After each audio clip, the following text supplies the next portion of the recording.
तात्पर्य चाहिँ के भने नि एनसिएसले गर्ने काम र महासङ्घले गर्ने काम नितान्तै फरक छ। एनसिएफले गर्ने र महासङ्घले गर्ने काम नितान्तै फरक छ। किनकि एनसिएफको काम भने एनसिएस र एफएनसिएनको मुद्दालाई राष्ट्रिय मुद्दालाई उहाँहरूको उद्देश्यलाई हेर्ने हो भने त एनसिएफ के अरे हो एनसिएफ फरक छ। एनसिएस र एफएनसिएनको काम त एउटै हो। एक्ज्याक्टली एडभोकेसी गर्ने के अरे कसरी मण्डली विकासमा सहयोग पुग्छ त्यसतिर ध्यान दिने। एक्ज्याक्टली अब एकीकृत भएर अगाडि बढ्ने मण्डलीलाई स्थानीय मण्डलीलाई बलियो बनाउनु यही त हो नि उद्देश्य साझा उद्देश्य त्यही। तर महासङ्घको उद्देश्य चाहिँ स्थानीय मण्डलीलाई बलियो बनाउनु चाहिँ होइन। त्यो काम चाहिँ एनसिएसको काम हो, त्यो काम चाहिँ एफएनसिएनको काम हो, त्यो चाहिँ अरू सङ्घ संस्थाको काम हो। मण्डली बलियो बनाउने काम चाहिँ महासङ्घले गर्छ। यदि त्यो काम गर्छ भने भोलिदेखि म ध्यान आउँदैन। होइन मण्डली स्थानीय मण्डली बलियो नभई कसरी एफएनसिएन काम गर्छ? होइन एफएनसिएन त्यसो उहाँहरूले बारम्बार प्रार्थनाको कार्यक्रम गरिराख्नु भएको छ। होइन प्रत्येक हप्ता उहाँहरूको प्रार्थना कार्यक्रम के हो? स्थानीय मण्डलीलाई बलियो बनाउनु होइन? होइन स्थानीय मण्डली मैले महासङ्घीय संस्थागत रूपमा मात्रै बलियो हुनु त होइन। तर महासङ्घ चाहिँ यस्तो हुन्छ, मेरो बुझाइ चाहिँ नि संस्था मिलेर महासङ्घ बन्यो, बुझ्नुभयो त? मण्डली मिलेर चाहिँ संस्था के अरे महासङ्घ चाहिँ बन्यो। अहिले चाहिँ धरातलमा हेर्ने हो भने क्षेत्र जिल्लामा हेर्ने हो भने संस्था मिलेर महासङ्घ बनेको छैन। हो एक्ज्याक्टली हो, यही मिलेर बन्नु पर्यो भन्ने पहल चाहिँ स्थानीय चर्चको आह्वान पनि त्यही छ। एक्ज्याक्टली हो। उहाँहरूको मोटिभ के छ भने सबै मिल्नु पर्यो। तर महासङ्घ चाहिँ संस्था मिलेर बन्ने हो जिल्लाबाट, तर महासङ्घ त्यसरी बनेन भन्ने छ नि त। एक्ज्याक्टली। अब महासङ्घले यो काम गरेको छ। मैले देखे अनुसार चाहिँ विभिन्न सङ्घ संस्थाले उहाँले गुहारेको छ, मागेको छ, तपाईँहरू आउनुहोस् हामीसँग एकबद्ध हौँ भनेर उहाँले भन्नुभएको छ। उहाँहरू नआउनु भएको कारणले गर्दाखेरि उहाँले चर्चसँग पनि समन्वय गरेर अगाडि बढ्नु भएको। यदि भोलि गएर ब्याप्टिस्टहरू चाहिँ के अरे महासङ्घसँग एकबद्धता जनाउँछ, एजी एकबद्धता जनाउँछ, एनसिएसले एकबद्धता जनाउँछ भने उहाँले चर्चसँग कुनै पनि रिलेसन राख्दैन। म चाहिँ ग्यारेन्टी भन्दैछु। उहाँले चर्चसँग यो भनौँ उहाँले चाहिँ चर्चसँग चाहिँ गएर चाहिँ लो तपाईँले यस्तो गरिदिनु पर्ने चर्चसँग एकबद्धता उहाँलाई भन्ने आवश्यकै पर्दैन मेरो नजरमा चाहिँ। आज उहाँहरू सङ्घ संस्थाहरूले नै उहाँलाई साथ नदिएको कारण आज उहाँले चाहिँ मण्डलीले पनि उहाँले चाहिँ पिक गर्नुपर्ने अवस्था आएको छ। यो पिक गर्न आएको कारणले गर्दाखेरि चाहिँ अरू सङ्घ संस्था झस्केको छ कि यो महासङ्घ पनि हामी जस्तै संस्था हो कि भन्ने उहाँलाई त्यो परेको छ। यो कुरा डेफिनेटली हो। तर हाम्रो सुधार्ने पक्ष के छ भने, हामीले भन्ने पक्ष के छ भने, अहिले मैले मेरो यहीँ बसेर म अनुरोध गरिरहेको छु, मैले महासङ्घ मित्रले भनिरहेको छु कि हामीले चाहिँ मण्डली पिकअप गरेन। पहिला त अझै व्यक्तिलाई पनि सङ्घ के अरे महासङ्घमा चाहिँ भनौँ के अरे रेजिस्ट्रेसन गर्ने कुराहरू थियो। त्यो कुरा अस्तिको राष्ट्रिय माध्यम हामीले हटाइदिउँ। अबदेखि व्यक्ति महासङ्घमा चाहिँ दर्ता हुनु पाउँदैन। व्यक्ति चाहिँ आएर चाहिँ म महासङ्घको सदस्य हुन पाउँदैन। उसले चाहिँ महासङ्घको सदस्य हुनुको लागि एटलिस्ट चर्च हुनुपर्छ भन्ने कुरा चाहिँ भर्खर 14औं राष्ट्रिय अधिवेशन सुरु भयो।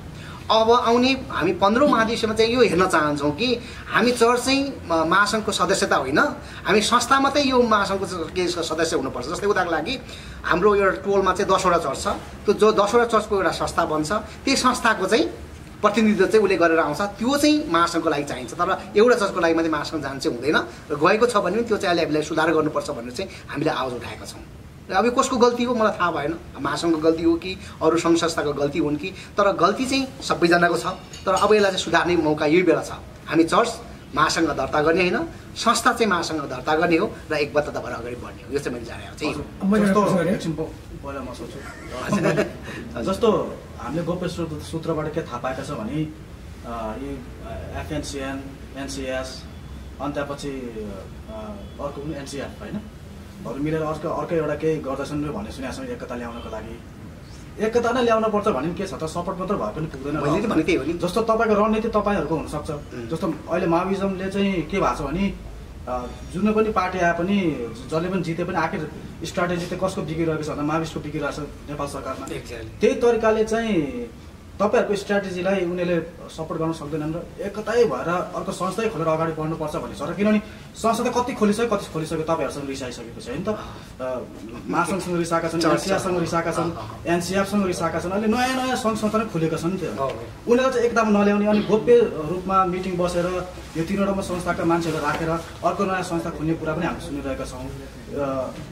के हो यसको बारेमा हामी सब यसको बारेमा मलाई चाहिँ थाहा भएन होइन। यो मैले नजानेको कुरालाई मैले भन्नु मिल्दैन। तर पनि हाम्रो यो प्रयास र प्रार्थना चाहिँ यही छ कि उहाँहरूले सबैले एकबद्धता जनाउँ, आबद्ध होइन एकबद्धता जनाउँ र आफ्नो एनसिएसले गर्ने कार्यमा आफूले उसलाई सम्मानजनक तरिकाले काम गरून्, एनसिएफले गर्ने काममा उहाँले सम्मानजनक काम गरून् र एफएनसिएलले गर्ने काममा उहाँले सम्मानजनक काम गर्न दिउन्। उहाँले मैले भनिहालेँ यहाँ ठुलो कुरै छैन। भोलि गएर महासङ्घले अघि हाम्रो कुमार भाइले जसरी मित्रले उहाँले भन्नुभयो कि तपाईँले चाहिँ चर्च चाहिँ दर्ता गर्ने कुरा, महासङ्घ दर्ता गर्ने कुरा, यो एकदम दुःखदायी कुरा छ कि अहिले चाहिँ यो नहुनु पर्ने हो, तर अहिले भयो। तर अब आउने दिनमा चाहिँ यस्तो नहोस् भनेर हामीले पहल कदमी गर्ने हो नि। तपाईँहरूको भूमिका, मिडियाको भूमिका, हामी विदेशमा बसेको भूमिका, हाम्रो प्रार्थना, ल तपाईँहरू चाहिँ एकबद्धता भएर जानुहोस्, आबद्ध भएर होइन। तपाईँहरूको आफ्नै के भन्छ, यहाँ मैले भने नि उहाँको मिडियाको आफ्नै काम छ, उहाँको मिडियाको आफ्नै तरिका छ, तपाईँ आफ्नै शैली छ, द्याट्स फाइन। तर एकबद्धता त जनाउन सक्यो नि, तपाईँले जस्तो एकबद्ध भएर आउनु भएको छ अहिले यहाँ, यो एकबद्धता हामीसँग हुनु पऱ्यो नि। त्यति भइदिइसकिहाल्यो। जस्तै हाम्रो अस्तिको राष्ट्रिय भेलामा हाम्रो के भन्छ एनसिएफको हाम्रो अध्यक्षज्यू, हाम्रो रेभरेन्ड हनन तामाज्यू आउनुभयो, कति राम्रो छ, हाम्रो पनि साथ छ, उहाँले केही भेटिएर सपोर्ट गर्नुभयो, ल हाम्रो एकबद्धता छ तपाईँहरूसँग, कति राम्रो भयो। त्यो आबद्धता भएको त होइन नि त, उहाँले एकबद्धता जनाउनु भएको हो नि त्यो त। त्यस्तै जस्तै अब हाम्रो के अरे क्रिसमसको प्रोग्राममा पनि उहाँहरू आएर हाम्रो एकबद्धता छ, हाम्रोबाट प्रतिनिधि आएको छ, ल यहीँ भन्न सकिहाल्यो नि। त्यति भए त त्यो एकबद्धता चाहिँ हामीमा हुनु पऱ्यो। त्यति चाहिँ जनाइदिएदेखि राम्रो हुन्थ्यो होला। तर हाम्रो प्रार्थना छ एक दिन अवश्य हुनेछ। अब एकैचोटि त त्यस्तो हुँदैन नि। अब हाम्रो क्रिस्चियन जगत 62 वर्ष त हुँदैन रहेछ होइन। अब जै 100 वर्ष पुगेपछि पुरा हुने हो कि के भएन। र अनि प्रार्थना गरौँ प्रभुले यो कुरा पुरा गरौँ। मेरो एउटा प्रश्न के भने, अघि हजुरले धेरैपल्ट एकबद्धतामा जोड दिइराख्नु भएको छ। सुन्नमा के पनि आएको छ भन्दाखेरि एफएनसिएन भित्र नै एकबद्धता छैन, जसको कारणले गर्दाखेरि गएका समयमा त्यहाँ समितिभित्र रहेका धेरैहरूले छोडेर गए होइन, 30 जनाको समूह छोडेर गए। अनि त्यहाँभित्र पारदर्शिता छैन, एउटा एक प्रकारको एकलौटीपना जस्तो होइन, आर्थिक पारदर्शिता छैन, नेतृत्वमा समस्या, यस्ता कुराहरू भएको कारणले गर्दाखेरि एफएनसिएसँग सहकार्य गर्नलाई कठिन भएको कुराहरू पनि सुन्नमा आएको छ।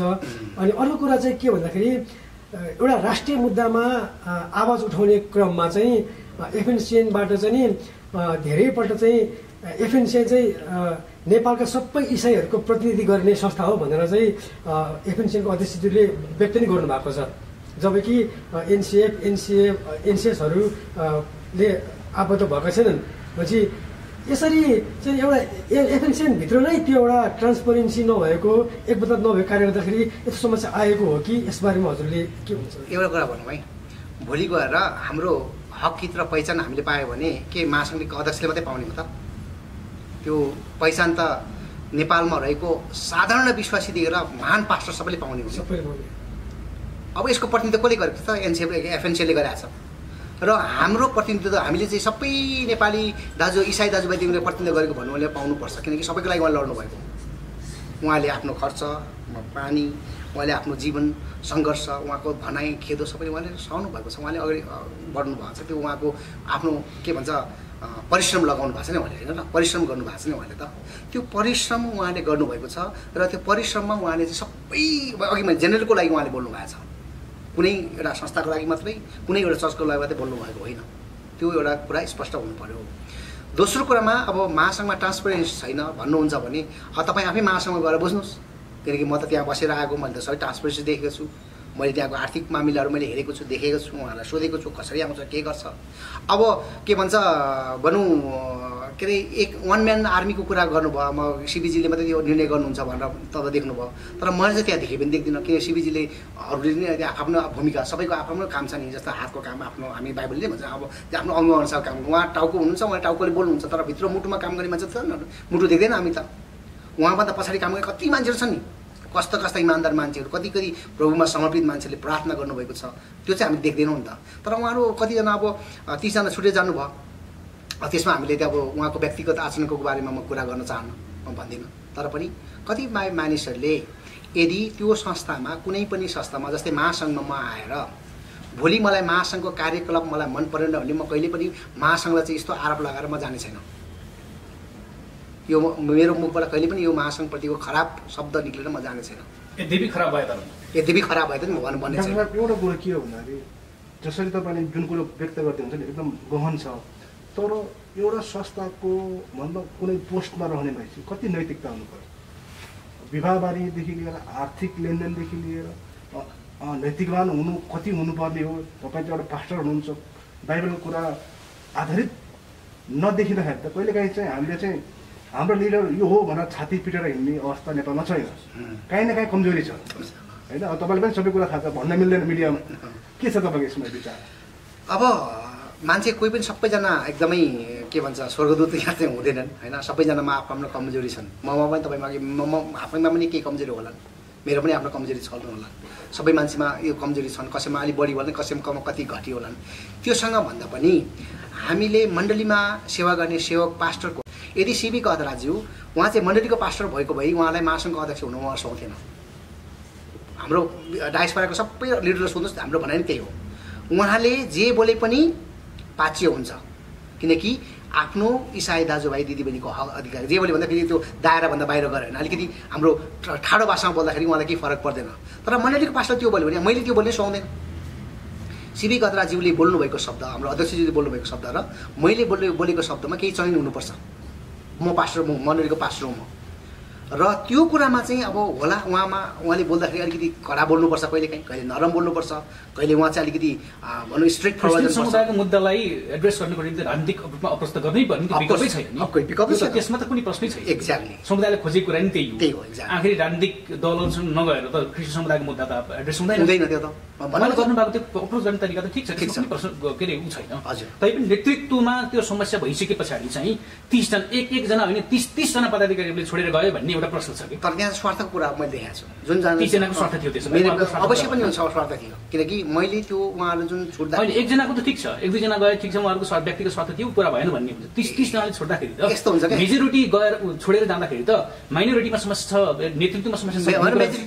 मेजोरिटीमा गएको होइन, त्यो मेजोरिटीमा गएको थिएन। अहिले पनि तपाईँको नेतृत्व अस्ति राष्ट्रिय क्रिस्चियन महासङ्घले क्रिसमस कार्यक्रम गर्दाखेरि त्यहाँ काठमाडौँका एफएनसिएन अन्तर्गतका बाहेक अरू कुनै चर्चका पास्टर अगुवाहरू त्यहाँ थिएनन्। अब उहाँ के छ उहाँको लिडरहरूलाई माथि नै अब नेताहरूले नजानु भनेपछि बिचरा डरले नि जानु होला नि, त्यो अब नेताले नजानु यो समस्या छ।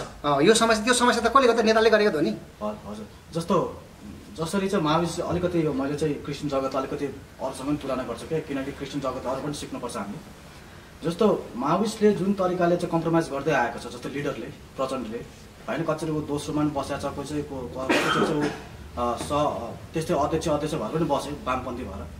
जस्तो यतापट्टि के देखिन्छ भन्दाखेरि अलिकति कम्प्रोमाइज नगरे हो कि अलिकति चाहिँ कुर्सी छोड्नु नमाने हो कि होइन, किन स्ट्राटेजी हजुरहरूको एकदम राम्रो छ, महासङ्घ एकदम राम्रो छ। अन्त पछि त्यो सेलिङ गर्न सक्नु भएको देखिँदैन, अरूहरूको त्यो कन्भिन्स भएको देखिँदैन कि यतापट्टि। अब अस्ति हामी एनसिएसका कोही पनि देखेनौँ, जस्तो महासङ्घको जुन चितवनमा भएको थियो वार्षिक भेला, त्यहाँ कोही पनि देखेनौँ नि त। जस्तो यो किन यो हामीले यो एजेन्डामा उनीहरू इन्भल्भ हुन सकेनन्, र यदि महासङ्घसँग कमजोरी छ भने यो पक्षमा यसलाई सुधार गर्नको लागि हजुरहरूले चाहिँ कस्तो खालको पाइला चाल्न सक्नुहुन्छ? अब यो चाहिँ उहाँ एनसिएसको साथीहरूले गरेर सुधार राम्रो हुन्छ। हाम्रो तर्फबाट चाहिँ उहाँलाई मजाले लेटर प्याडमा लेखेर हजुरहरूले चाहिँ आइदिनु पऱ्यो भनेर हरेकलाई चाहिँ निमन्त्रणा गरिएको छ। सबै सङ्घ संस्थाको लिडरहरूलाई निमन्त्रणा गरेको छ। इभन मैले पनि देखाएको छु, कतिपय भुलेको छुटेको सङ्घ संस्थाहरूलाई चाहिँ पत्र पठाऊ भनेर मैले पनि पत्र पठाउनलाई उहाँलाई अनुरोध गरेर उहाँले पठाउनु भएको छ। अब उहाँको काम त बोलाउने काम हो, उहाँ नै आउनुहुन्न भने त जबरजस्ती ताना ल्याउनु पर्छ, भएन क्यारे होइन र। महासङ्घले जहाँसम्म पहल कदमी गरेको ठाउँमा बोलाएको ठाउँमा महासङ्घलाई बोलाउनुहोस्, जहाँ पनि जान तयार छ। तर महासङ्घले बोलाएको ठाउँमा उहाँ आउनुहुन्न भने त्यो महासङ्घको प्रब्लम होइन, त्यो अरू कसैको प्रब्लम होला त्यो चाहिँ। त्यस कारणले गर्दा महासङ्घले बोलाएन भने चाहिँ त्यसमा महासङ्घमा खराबी देख्छु म, त्यसको लागि पहल कदमी म चाल्छु। तर महासङ्घले बोलाएको ठाउँमा उहाँ आउनुहुन्न भने चाहिँ अब तपाईँ उहाँहरूसँग सोध्दा हुन्छ। अर्को एउटा प्रश्न पनि, अब तपाईँ यहाँ आउनुभयो, भव्य 2टा कार्यक्रम भयो, एउटा चाहिँ क्रिसमसको कार्यक्रम, एउटा चाहिँ राष्ट्रिय सभा भयो। अब तपाईँले के चाहिँ एउटा मानिसहरूले भन्ने गर्छन् भन्दाखेरि हामीले यसो बजारमा सुन्दाखेरि चाहिँ तपाईँले चाहिँ पैसा टन्नै ल्याउनु भयो र कार्यक्रम चाहिँ सक्सेस बनाउनु भयो र तपाईँले चाहिँ ठुलो योगदान गर्नुभयो भन्ने कुरा चाहिँ बजारमा सुनिन्छ। के छ यसको क्लियरिफाई कसरी दिनुहुन्छ? अब मेरो धेरै धन्यवाद तपाईँलाई, यो मेरो यो प्रश्नको उत्तर दिन मौका मैले पाएँ। प्रकाश मेगीले पैसा दिएर सम्मान खोज्दैन, यो कुरा चाहिँ तपाईँले चाहिँ लेखेर राख्नुहोस्। प्रकाश मेगी आफ्नो भन्छ एउटा स्थायित्वमा, आफ्नो अडानमा म एउटा ग्राउन्डबाट म एउटा तपाईँलाई भन्न चाहन्छु, म 3 पल्ट सुसाइड गर्न तयार भइसकेको र मेरो जीवनलाई चाहिँ अन्त्य गर्न खोजिसकेको मान्छेलाई प्रभुले मलाई उठाएर यो ठाउँमा ल्याउनु भएको छ। र मैले कहिले पनि मेरो जीवन रहेसम्म मलाई सम्मान गर्नुहोस् भनेर मैले पैसा दिएर मैले सम्मान म खोज्दैन। अर्को कुरा म तपाईँलाई के ग्यारेन्टीसँग भन्न चाहन्छु भने आज यो आउने यो जुन भेला, जुन क्रिसमसको प्रोग्राम गर्नुभयो, उहाँले मलाई वक्ताको रूपमा बोलाउनु भयो। म एफएनसिएनको अन्तर्राष्ट्रिय विभाग के अरे गैर आवासीय विभागको चाहिँ म प्रमुख भएको कारण उहाँले मलाई चाहिँ तपाईँको के भन्छ प्रमुख वक्ताको रूपमा बोलाउनु भयो। अनि दोस्रो कुरा चितवन भेलाको लागि उहाँले चाहिँ हामी बसेर चाहिँ यो एउटा राष्ट्रिय भेला गरौँ, यसमा तपाईँ पनि भूमिका रहन्छ, तपाईँ बस्नु भनेर मलाई बोलाउनु गरेर म आएको हुँ। तर मैले यसमा 1 पैसा मैले दिएको छैन। उहाँले मलाई आउने जाने टिकट दिनुभएको छ। म होटल याकेनी यतिमा बसेँ, त्यहाँको मलाई उहाँले भनौँ के भन्छ होटल दिनुभएको छ। चितवनमा बसेमा होटलमा उहाँले मलाई दिनुभएको छ र लोकल ट्रान्सपोर्टेसन चाहिँ मैले आफैले गरेको छु। र यसमा अब उहाँहरूले आफै लेबी उठाएर उहाँसँग भएको रुपियाँ पैसा चाहिँ मलाई चाहिँ उहाँले खर्च गर्नुभएको छ। अब पैसा आएको कुरामा तपाईँलाई स्पर्श गर्छु। हाम्रो लगभग हामीसँग 15-20 लाख रुपियाँ पैसा हाम्रो डायस्पोरा व्यवहारबाट आएको रहेछ। त्यो पैसा आएको चाहिँ कसको लागि आएको भन्दाखेरि जब हामी कोरोनाको महामारीमा समस्यामा परेका हाम्रो धेरै दाजुभाइ दिदीबहिनीहरू हुन्थ्यो, उहाँ दाजुभाइ दिदीबहिनीहरूलाई प्रदेश 1 देखि लिएर प्रदेश 7 सम्म सम्पूर्ण प्रदेश प्रमुखहरूको नेतृत्वमा यो वास्तवमा महासङ्घले गर्ने काम चाहिँ यो होइन। हामीले उहाँले तपाईँले नबोल्नुहोस् यो कुरा। हामी प्रवासीमा बस्ने मान्छेले हामी दिन चाहन्छौँ कि तपाईँको प्रदेश प्रमुखद्वारा चाहिँ वडामा चाहिँ हाम्रो एकदमै दुःखमा पाएको मित्रहरूलाई चाहिँ तपाईँले केही सहायता गरिदिनुहोस् भनेर चाहिँ हाम्रो डायस्पोराबाट उठाएर कहिले गोफनबाट, कहिले मण्डलीबाट, कोही हाम्रो पर्सनल व्यक्तिहरूबाट उठाएर चाहिँ हामीले पैसा पठाएको हौँ। त्यो एकदमै नितान्त इसाई अथवा गैर इसाई सबैजनाको लागि चाहिँ बाँडिदिनु भनेर हामीले पैसा पठाएको हो। त्यो पैसाको चाहिँ अस्ति हाम्रो राष्ट्रिय भेलामा चाहिँ उहाँले देखाइदिनु भयो कि हामीले चाहिँ अन्तर्राष्ट्रिय विभाग गैर आवासीय विभाग हामी यति पायौँ भनेर। तर त्यो पैसा चाहिँ त्यो प्रयोजनको लागि आएको। तर हामीले चाहिँ महासङ्घको कार्यक्रम गर्नको लागि चाहिँ नितान्त उहाँले आफ्नै खर्चमा, आफ्नै मेहनमा, आफ्नै बलबुतोमा, आफ्नै तरिकाले उठाएर गर्नुभएको। आउने दिनहरूमा यदि हामीले सक्यौँ भने अझै हामी महासङ्घले सहायता चाहिँ अब गर्न चाहन्छौँ, किनकि उहाँहरूलाई फाइनेन्स समस्या छ। उहाँहरूसँग के कुनै चर्चले उहाँलाई दिँदैन, आफू व्यक्ति उठाएर उहाँले सहयोग गर्नुहुन्छ उहाँहरूले। यो कारणले गर्दाखेरि चाहिँ हाम्रो गैर आवासीय विभागले यो पहल चाहिँ गर्नेछ कि महासङ्घको कार्यक्रममा चाहिँ तपाईँहरूले सहायता गरिदिनुहोस् भनेर चाहिँ म गएर पहल चाहिँ गर्नेछु। उहाँसँग मेरो नम्र निवेदन गर्नेछु। यही मिडियाद्वारा पनि म अनुरोध गर्न चाहन्छु। उहाँहरू पारदर्शी तरिकाले गर्नुभएको छ, स्वच्छ तरिकाले गर्नुभएको छ, एडिटर राखेर गर्नुभएको छ र आफूले पैसा उठाएर कसैले 10,000, कसैले 20,000, एकजना हाम्रो महासङ्घको मित्र त 6 लाख रुपियाँसम्म दिएको मैले सुनेको छु। त्यहाँ त्यो क्रिसमस कार्यक्रम गर्नको लागि 6 लाखसम्म दिएको हामीले सुनेको छौँ। त्यो त गौरवको कुरा हो नि, असल कुरा हो नि।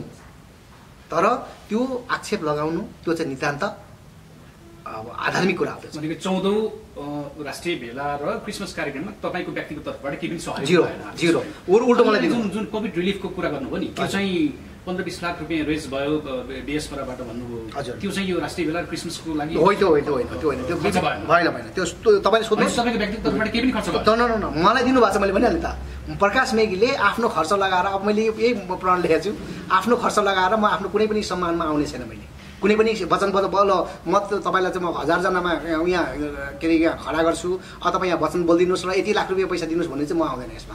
तपाईँ लगायत त्यो दिन क्रिसमस कार्यक्रममा जहाँ चाहिँ महामहिम राष्ट्रपतिज्यू प्रमुख अतिथिको रूपमा हुनुहुन्थ्यो होइन, तपाईँले त्यहाँ वचन पनि बाँड्नु भयो, तपाईँलाई सम्मान पनि गरियो तपाईँको श्रीमतीलाई। त्यो हाम्रो लागि कुनै एउटा के अरे ऊ छैन, प्रश्न छैन, असल कुरा हो। तर त्यो गरेको कारण चाहिँ प्रकाश मेगी अमेरिकाबाट आउनुभयो, उहाँले नै पैसा खन्याउनु भएको थियो, यस कारणले यो कार्यक्रम सम्पन्न भयो भन्ने जुन मिथ्या हल्ला छ नि, त्यो हल्ला मात्रै हो। किनकि महासङ्घले के मप्रति गुण मान्यो भन्नुहुन्छ नि, तपाईँलाई म अनेस्टली भन्दैछु, महासङ्घ 2019सम्म विदेशमा 0 हुनुहुन्थ्यो। उहाँले धेरैजनालाई चाहिँ कोअर्डिनेटर राख्न चाहनुभयो, प्रमुख बनाउन चाहनुभयो, उहाँले धेरैसँग एप्रोच गर्नुभयो। तर उहाँले चाहिँ त्यही सीमित राख्नुभयो। तर म 19मा जब म सहप्रमुख भएँ, त्यहाँदेखि हाम्रो सङ्गठन विस्तार अचम्म तरिकाले राम्रो भएर गयो। हरेक ठाउँमा मानिसहरूसँग चाहिँ हाम्रो एउटा भनौँ भाइचारा, हाम्रो चाहिँ एकबद्धता, हाम्रो प्रार्थना, हाम्रो निरन्तरता एकदमै राम्रो भएर गयो।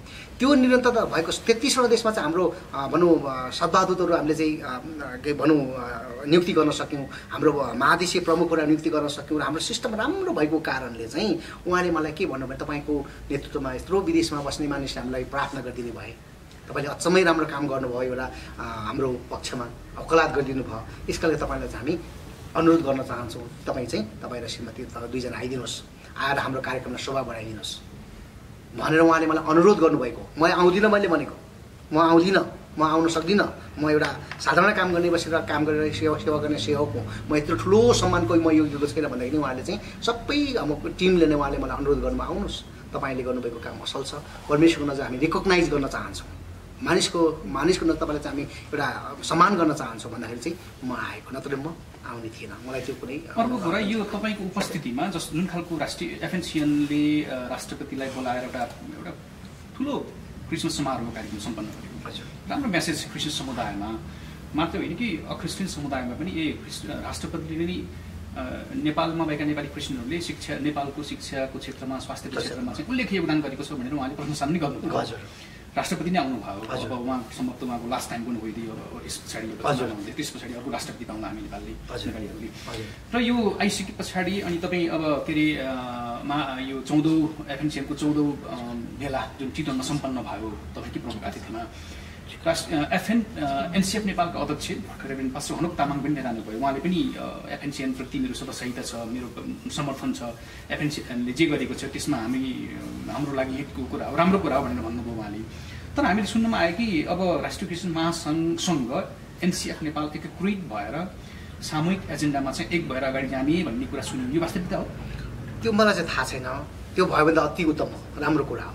मैले अघि पनि भने नि हामी आबद्ध नै हुन आवश्यक छैन, एकबद्धता मात्रै भयो नि पुग्यो के। त्यो हामीले चाहिँ आबद्ध भएर चाहिँ एउटै भएर चाहिँ ल सिग्नेचर एउटै प्लेटफर्ममा गर्नुपर्छ भन्ने पनि छैन। तर एकबद्धता अनि योभन्दा पहिला यस्तो कार्यक्रम राष्ट्रिय क्रिस्चियन महासङ्घ नभएको होइन। क्रिसमस कार्यक्रममा हरेक वर्ष राष्ट्रपति राष्ट्र प्रमुख बोलाएर क्रिसमस कार्यक्रम सम्पन्न हुन्थ्यो। तर कहिले पनि एनसिएफ नेपालको आधिकारिक कुनै भनौँ न पदाधिकारी त्यहाँ गएर त्यसरी बोलेको त्यस्तो इतिहास नै छैन। अनि पहिलोपटक हनुक तामाङ यहाँ होइन काठमाडौँबाट बाहिर चितवनमा गएर एनसिएफ नेपालको अध्यक्ष उहाँ गएर बोल्नुभयो कि राष्ट्रिय क्रिस्चियन महासङ्घको प्रशंसा गर्नुभयो। यसले त एउटा सकारात्मक सन्देश पनि दियो नि। अफकोर्स यो सकारात्मक सन्देश हो। अब राष्ट्रिय क्रिस्चियन महासङ्घ र एनसिएफ नेपाल एक भएर अथवा बिस्तारै एनसिएस पनि बिस्तारै एक भएर अगाडि जाने हो कि यसरी बुझ्न सक्छौँ हामीले? यसलाई साङ्केतिक रूपमा यसरी बुझ्न सक्छौँ? हामी प्रयास गरिरहेका छौँ, प्रार्थना गरिरहेका छौँ उहाँलाई चाहिँ एउटै आवाज भएर जाउँ। भोलि गएर चाहिँ एनसिएसको अध्यक्ष, महासङ्घको अध्यक्ष, एनसिएफको अध्यक्षको 3 जनाको सिग्नेचर सट्ट तल देखौँ होइन। उहाँहरू चाहिँ एउटै काँधमा काँध मिलेर अगाडि बढ्नु, त्यो त हाम्रो असल कुरो हो नि हाम्रो लागि त। यदि उहाँहरू आबद्ध भएर गयो भने झन् अति उत्तम हाम्रो लागि त। र एकबद्धता भएर गयो भने ठिकै छ। यो विषयमा तपाईँले व्यक्तिगत तौरले कतिको पहल गर्नु भएको छ? जस्तै एनसिएसको पदाधिकारीहरूसँग यो विषयमा मैले उहाँसँग यसरी भेटेर फोनमा कुरा गरेँ, एनसिएफका पदाधिकारीसँग उहाँसँग यसरी कुरा गरेँ, ल यसरी जाउँ है भनेर त्यसरी के पहल गर्नु भएको छ? अफकोर्स मैले जस्तै कहिले गर्नुभयो, कहाँ गर्नुभयो, कोसँग गर्नुभयो त्यो पनि बताइदिनुहोस्। उपप्रमुख हुँदाखेरि लगभग यो चाहिँ 2021 को जुन जुलाईतिर नै होला सर, मैले 3वटा संस्थाको प्रमुखहरू पहिला राखेर छलफल गरेँ। त्यसपछि दोस्रो तालमा चाहिँ दोस्रो पुस्ताको जति पनि लिडरहरू हुन्छ उहाँहरू सबैलाई राखेर 3वटा संस्थाको 3टै लिडरलाई राखेर एउटै जुममा राखेर उहाँलाई मैले एकबद्धता गर्नु खोजेको। तपाईँ चाहिँ आबद्ध नहुनुहोस्, एकबद्धता हुनुहोस् कमसेकम भनेर मैले पहल गरेको। मेरो पहल कदमीमा मैले उहाँलाई चाहिँ रिक्वेस्ट गरेको, तपाईँहरू चाहिँ आएर एकबद्ध हुनुहोस्, हामी एकसाथमा मिलेर तपाईँहरू एकसाथ मिलेर जानुहोस् र हामी हर्ष मनाउनेछौँ, खुसी मनाउनेछौँ, हाम्रो भएको सबै तन मन धन सबै हामी प्रयोग गर्नेछौँ भनेर मैले पहल गरेको हो। 2021 मा गरेको हो। तर कति कुराहरू त्यहाँ अब भनौँ अलिक अब हुनसक्छ जुनको कारणले हो कि बा नमिलेको अलिकति कुरा मिलेन। अब प्रार्थना छ यो सिबिजीलाई चाहिँ फेरि त्यही पनि अध्यक्ष हुनुपर्ने भन्ने कुराले उहाँको अडानबाट पछाडि हट्नु भयो नि। त्यसैले एनसिएस र एनसिएफ चाहिँ एकीकृत हुन सकेन भन्ने हामीले त्यही सुन्यौँ। त्यहाँ अध्यक्षता उहाँले गर्नुपर्छ। अध्यक्षता चाहिँ सिबिजीलाई चाहिने अथवा एनसिएफको अध्यक्षलाई चाहिने, एनसिएसको अध्यक्ष उहाँले अध्यक्ष चाहिने होइन। त्यहाँ चाहिँ हामीले बुझाउनु नेतृत्वमा चाहिँ नमिल्दाखेरि समस्या भयो भन्ने सुनियो। त्यहाँ मैले बुझाउन नसकेको रहेछ। मेरो अहिले मेरो अन्डरस्ट्यान्डिङमा चाहिँ मैले बुझाउन नजाने। हामी चाहिँ आबद्धको कुरा मैले गरेर लिएर गएँ, तर आबद्ध गर्दाखेरि त अध्यक्ष हुनु परिहाल्यो होइन। एकबद्धता भएको भएदेखि त अध्यक्षको आवश्यकता पर्थेन नि त होइन र। त्यो आबद्ध र एकबद्धताको बारेमा चाहिँ मैले नबुझेर नै हामीले बुझाउन नसकेको रहेछौँ। अहिले अनुभव गर्दाखेरि प्रार्थना गरौँ एक दिन फेरि प्रभुले त्यो कुरा छुटाउनु। मेरो अन्तिम प्रश्न यहाँलाई। हजुर, यहाँ चाहिँ ब्याप्टिस्ट काउन्सिल, नेपाल स्थित ब्याप्टिस्ट काउन्सिलको अन्तर्राष्ट्रिय विभाग प्रमुख पनि हुनुहुन्छ। हजुर, तपाईँको ब्याप्टिस्ट काउन्सिल तपाईँ यति यो एनसिएफ के अरे एफएनसिएनमा यति तन मन धन दिएर यति लागि पर्नु भएको छ कि हामी त्यसको बयानै गर्न सक्दैनौँ। आजको यो अन्तर्वार्ता यो प्रेस मिटले पनि देखायो। अनि किन यति धेरै लागि पर्नु भएको छ के अरे एफएनसिएनसँग? मैले भनिहालेँ तपाईँकै ब्याप्टिस्ट काउन्सिलले पनि त सपोर्ट गरेको छैन जस्तो लाग्छ हामीले सुन्दाखेरि। उहाँले गर्नु ब्याप्टिस्ट काउन्सिलले चाहिँ अब तपाईँले एफएनसिएन छोड्नु पऱ्यो, बरु एनसिएसतिर आउनु पऱ्यो, एनसिएफतिर सक्रिय हुनु पऱ्यो भनेर त्यस्तो खालको हामीले बुझ्दाखेरि त्यसरी त्यो खालको प्रस्ताव तपाईँ समक्ष आए जस्तो लाग्छ। म यसो भन्छु, केही लिडरहरूलाई नमन परेको होला, उहाँले नगर्नुहोस् भन्नु होला। अब लिडरले नै नगर भने संस्थागत हुने भइहाल्यो होइन। तर त्यहाँदेखि तल जाने पनि हुन्छ नि त। माथिले जे भन्यो तलले त्यो मान्नुपर्ने हाम्रो नेपालको एउटा विद्यमान भनौँ होइन, हाम्रो एउटा भनौँ एउटा रेस्पेक्ट पनि हुन सक्छ, त्यो राम्रो पनि हुन सक्छ। तर एक दुईजनालाई नमन पऱ्यो भन्दैमा सबैलाई मन नपरेको भन्ने चाहिँ होइन। एनसिएसभित्रकै धेरै मण्डलीहरूले नि मन परेको छ, महासङ्घले गरेको कुरा ठिक छ भनेर भनेको छन्। एनसिएफका साथीहरू पनि हाम्रोमा आबद्ध भएर काम गरिरहनु भएको छ, सबै हुनुहुन्छ। तर मेन कुरा अघि मैले माथि नेताले नै नगर भनेपछि तल नगरले भइहाल्यो नि त। नेताकै पहिलो नम्बर चाहिँ मिलन हुनु पऱ्यो नि त, उहाँले नै कुरा बुझ्नु पऱ्यो। त्यस कारणले हो म इन्टरनेसनल कोअर्डिनेटर भएर मैले 2013 देखिको 2021सम्म मैले गरेको हो। अब मेरो लास्ट डिसेम्बर मेरो लास्ट अन्तिम कार्यकाल थियो। मैले कार्यक्रम मैले सम्पन्न गरेँ, मैले जानेको बुझेसम्म मैले गरेकै हो। तर महासङ्घसँग चाहिँ मैले भने नि त, मैले के अरे ब्याप्टिस्ट काउन्सिलले गर्दाखेरि ब्याप्टिस्टहरूको 400-500 चर्चको लागि मैले सेवा गरेँ मैले। तर महासङ्घसँग गर्ने भनेको सम्पूर्ण होल नेपाली दाजुभाइ दिदी इसाई दाजुभाइ दिदीको लागि हो। त्यहाँ सबै समुदायलाई किन त्यहाँ पहिचान, हक, अधिकार र स्वाभिमानको कुरा छ। यो कुरा भनेको चाहिँ हाम्रो लागि आवश्यक छ भनेर मैले त्यसमा आबद्ध भएको हो। र मेरो आफ्नो जीवनले भ्याएसम्म, बुद्धिले भ्याएसम्म, मैले सकेसम्म मेरो तन मन धनले मैले महासङ्घप्रति लागेर कार्य गर्नुपर्दा चाहिँ सम्पूर्ण नेपाली इसाई दाजुभाइ दिदीले आफ्नो पहिचान, स्वाभिमान र हक अधिकार पाउन सक्छ। तपाईँले ब्याप्टिस्ट काउन्सिल छोड्दै हुनुहुन्छ भन्ने सुनियो, तर एफएनसिएन त छोड्दै हुनुहुन्छ, झन् सक्रिय रूपमा लाग्दै हुनुहुन्छ के होइन?